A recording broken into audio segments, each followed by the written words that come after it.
ভগৱানৰ আশীৰ্বাদত নৰেন্দ্ৰ মোদী ডাঙৰীয়া আৰু হিমন্ত বিশ্ব শৰ্মা ডাঙৰীয়াৰ নেতৃত্বত দিলীপ শইকীয়া ডাঙৰীয়াৰ নেতৃত্বত খুব ভাল ফলাফল আমি লাভ কৰিম বুলি মই ভাবোঁ। ইতিমধ্যে আমি কেইবাটাও সমষ্টিত বিনা প্ৰতিদ্বন্দ্বিতাৰে জয়লাভ কৰিছোঁ আৰু বিনা প্ৰতিদ্বন্দ্বিতাতকৈতো মইতো ইলেকশ্যনৰ ৰিজাল্টৰ কাৰণেহে ৱেইট কৰি আছোঁ। বিনা প্ৰতিদ্বন্দ্বিতাৰে জিকিলেতো তাতে থ্ৰিলটো নাথাকে। গতিকে মই ভাবোঁ থ্ৰিল ক'ত থাকিব যেতিয়া বহুমূতৰ ব্যৱধানত আমাৰ জিলা পৰিষদৰ সমষ্টিবিলাকত আমি জিকিম, আঞ্চলিক পঞ্চায়তৰ সমষ্টিবিলাকত জিকিম আৰু ডেফিনেটলি বিজেপি আৰু আমাৰ মিত্ৰজোঁটে যথেষ্ট ভাল ফলাফল লাভ কৰিম। নিৰ্বাচনী প্ৰচাৰত দেখিবলৈ পোৱা গৈছে যে অসমৰ ৰাজনীতিত নিজক সকলোতকৈ ক্লিনেষ্ট বুলি ভাবা ব্যক্তিজনে হৈছে প্ৰদ্যুৎ বৰদলৈ। তেখেতে নিজক গংগাৰ পানীৰ দৰে পবিত্ৰ বুলি ভাবে। কিন্তু তেখেতৰ বিৰুদ্ধে প্ৰসন্ন তৰুঙৰ আৰু তেখেতৰ পত্নীৰ হত্যাৰ অভিযোগ থাকে। তেখেতক অসমৰ মানুহে আন্ধাৰৰ ৰজা বুলি কয়। তেখেতৰ দিনতেই অসমৰ গড় মাৰি গড় শেষ হ'ল।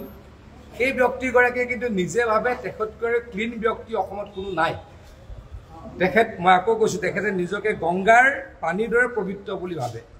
সেই ব্যক্তিগৰাকীৰ বিৰুদ্ধে এগৰাকী ৰজলিন ফাৰুকী বুলি যুৱতীয়ে 20 লাখ টকা নিজে ডিমাণ্ড কৰা বুলি কালি সংবাদ মাধ্যমৰ আগত স্পষ্টকৈ কৈছে।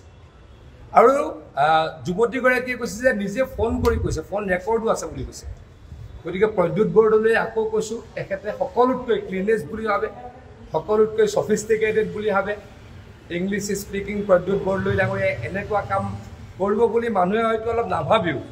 কিন্তু কংগ্ৰেছ দলৰ এইটো হৈছে চৰিত্ৰ। টিকট দি কংগ্ৰেছ দলে পইচা গোটোৱাটো কংগ্ৰেছ দলৰ আগৰ পৰা চৰিত্ৰ। অকল লাহৰীঘাটৰ পৰাই খবৰ অহা নাই, ধুবুৰীৰ পৰা আহিছে, গোৱালপাৰাৰ পৰা আহিছে, প্ৰত্যেকখন জিলাৰ পৰাই, বিশেষকৈ য'ত সংখ্যালঘু বসতিপ্ৰধান অঞ্চলত ইলেকশ্যন হৈছে তাৰ পৰাই এই অভিযোগটো দিনে ৰাতিয়ে আমি পৰহিৰ পৰা টিভিত দেখি আছোঁ।